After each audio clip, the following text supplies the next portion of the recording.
ಆತ್ಮೀಯ H16 news ಅರ್ಥಾತ್ ಹೇ ಸೀತಾರಾಮಗೆ ಸ್ವಾಗತ. ನಾನು ನಿಮ್ಮವ MI ಅಥವಾ ಮಲ್ಲಪ್ಪ ಜೋತಾವಾರ್. ಆದ್ಮೇಲೆ ಈಗ ತಾವು ದಿನ ಸುದ್ದಿಗಳನ್ನ ಅದರ ಜೊತೆಗೆ ವಿಶೇಷತೆಗಳನ್ನ ನೋಡ್ತಾ ಹೋಗಿ ವಿಶೇಷ ಈ ಮೊದಲನೇ ಸುದ್ದಿಯನ್ನು ನೋಡಿ.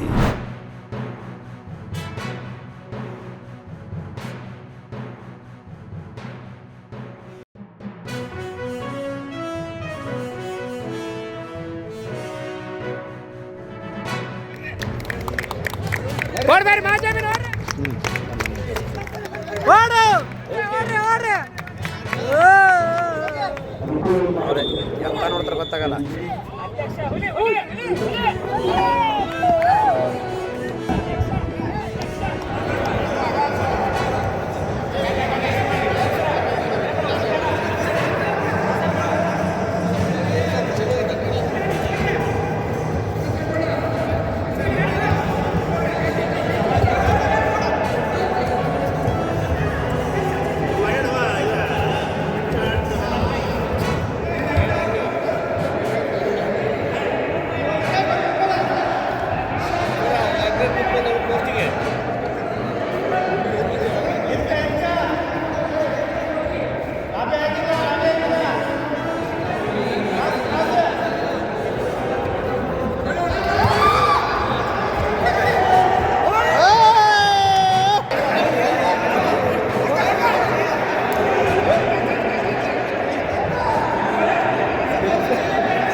ಕೆಲಸವನ್ನು ಮಾಡ್ತೀರಿ.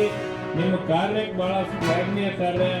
ಇವತ್ತು ಎಲ್ಲ ಬಹಳಷ್ಟು ಡಿಪಾರ್ಟ್ಮೆಂಟ್ ಸ್ಯಾಂಕ್ಷನ್ಸ್ ಫುಲ್ಫಿಲ್ ಆಗಿಲ್ಲ, ಆದರೂ ಕೂಡ ನೀವು ಕೆಲಸ ಯಾವುದೇ ಜನರಿಗೆ ತೊಂದರೆ ಆಗಲಿ ಕೆಲಸ ಮಾಡ್ತಾ ಇದ್ದೀರಿ. ಇವತ್ತು ಕ್ರೀಡೆ ಬಹಳ ಅತ್ಯವಶ್ಯಕತೆ. ಒಂದು ಸದೃಢ ದೇಹದಲ್ಲಿ ಸದೃಢ ಮನಸ್ಸಿರುತ್ತೆ ಅಂತ ಮಾತನ್ನು ಕೂಡ ಹೇಳ್ತಾರೆ ವಿವೇಕಾನಂದರು. ಇವತ್ತು ನೀವು ಎಷ್ಟು ಸದೃಢವಾಗಿರ್ತೀರಿ, ನಿಮ್ಮ ಮನೋಬಲ ಎಷ್ಟು ಸದೃಢವಾಗಿರ್ತಾ ಅಷ್ಟು ನೀವು ಜನರಿಗೆ ಸರ್ವಿಸ್ ಕೊಡುವಂಥ ಕೆಲಸವನ್ನು ಕೂಡ ಮಾಡ್ತೀರಿ. ನಾನು ಒತ್ತಾಯ ಮಾಡಕ್ಕೆ ಇಷ್ಟಪಡ್ತೀನಿ. ಇವತ್ತು ಇಂಥ ಒಂದು ಕಾರ್ಯಕ್ರಮ ಅದಲ್ಲದೆ ಇಲ್ಲಿ ಹೇಳಿದ್ರು, ನಾನು ಇವರು ಅಧಿಕಾರಿ ಕೇಳಿದೆ ಎಷ್ಟು ಆಟಗಳ ಇದ್ದಾವೆ ಅಂದರೆ ಫುಟ್ಬಾಲು, ವಾಲಿಬಾಲು, ಹಾಕಿ ಇವೆಲ್ಲ ಆಗಬೇಕಾಯ್ತು ಅಂದರೆ ನಿಜವಾದ ಟ್ರ್ಯಾಕ್ ಬೇಕು. ಇಂಡೋರ್ ಗೇಮ್ ಇದೆ, ಶಟಲ್ ಅದೆಲ್ಲ, ಬಟ್ ಇನ್ನೂ ಒಂದು ಹೆಚ್ಚಿನ ಒಂದು ಕ್ರೀಡೆಗಳನ್ನು ನಾವು ಆಡಬೇಕಾಯ್ತು ಅಂತಂದರೆ ಸ್ವಲ್ಪ ಸುಸಜ್ಜಿತವಾಗಿರ್ತಕ್ಕಂಥ ಒಂದು ಗೇಮ್ ಆಟಾಡ್ತಕ್ಕಂಥ ಟ್ರ್ಯಾಕ್ ಬೇಕಾಗ್ತದೆ. ಅದು ಕೂಡ ನೀವು ಮಾಡ್ತಕ್ಕಂಥ ಕೆಲಸ ನೀವು ಒತ್ತಡ ಹಾಕ್ರಿ, ನಾನು ಬೇಕಾದ್ರೆ ನಿಮ್ಗೆ ಸಹಾಯ ಮಾಡ್ತೀನಿ. ನಮ್ಮ ಸರ್ಕಾರಿ ನೌಕರರಿದ್ದಾರೆ, ಆ ಕಾರಣಕ್ಕಾಗಿ ತಮ್ಮನ್ನು ವಿನಂತಿ ಮಾಡಿಕೊಳ್ತೀನಿ, ಬರೀ ನಿಮ್ಮ ಈವೆಂಟ್ಸ್ ಮುಗಿದ ತಕ್ಷಣ ಹೋಗಬೇಡಿ. ನಿಮಗೋಸ್ಕರ ಇವತ್ತು ಎಲ್ಲ ವ್ಯವಸ್ಥೆಯನ್ನು ಸರ್ಕಾರಿ ನೌಕರ ಸಂಘ ಹಾಗೂ ಕ್ರೀಡಾ ಇಲಾಖೆ ಮಾಡಿಕೊಂಡಿದೆ.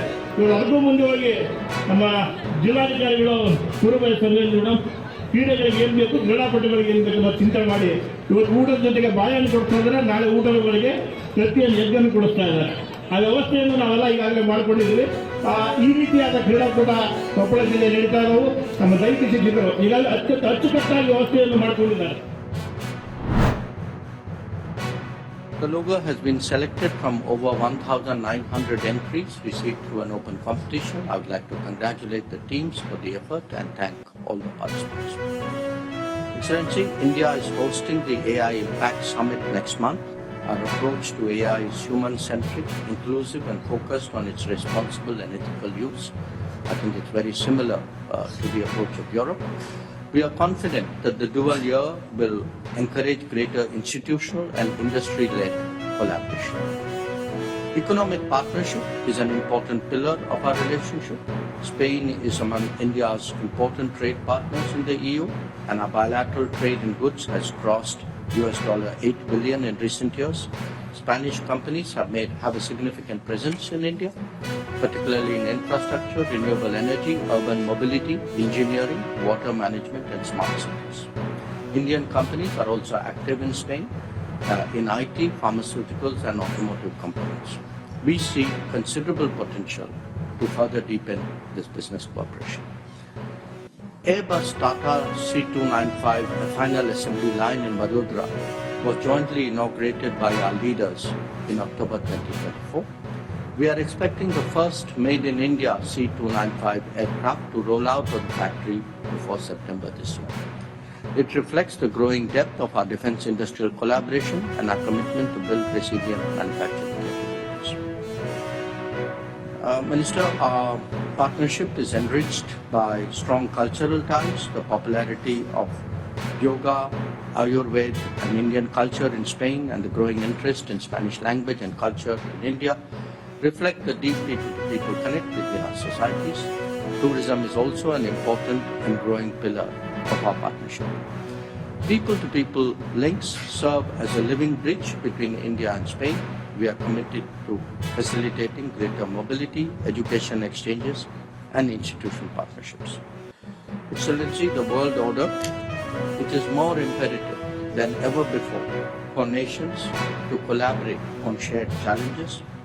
This is particularly the case with respect to combating terrorism, where both India and Spain have been victims. The world must display zero tolerance towards terrorism. I look forward to our discussions today, and I'm confident that we'll further strengthen our partnership. I now request you to make your own comments.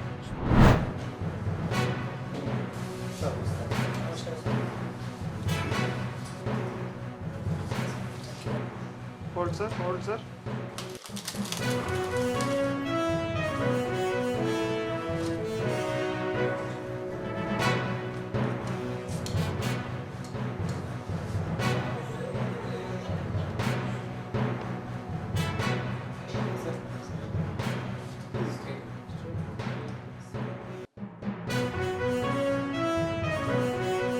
With the armed forces in advancing sovereign capabilities in rocket propulsion. So we are thankful to the entire Doordarshan team as well as the Office of the President of India for this great honor and great privilege.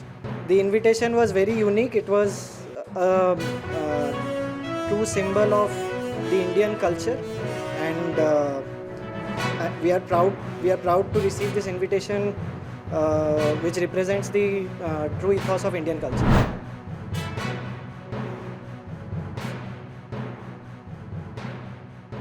दुनिया का हर जो व्यक्ति जो भारतीय संस्कृति की ओर दुनिया की समस्याओं के समाधान के लिए देख रहा है, गीता प्रेस ने अपना ये स्थान निश्चित किया।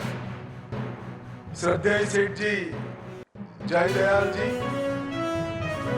और पूज्य भाई जी हनुमान प्रसाद पोद्दार जी ने गीता प्रेस के माध्यम से लगभग 103 वर्षों से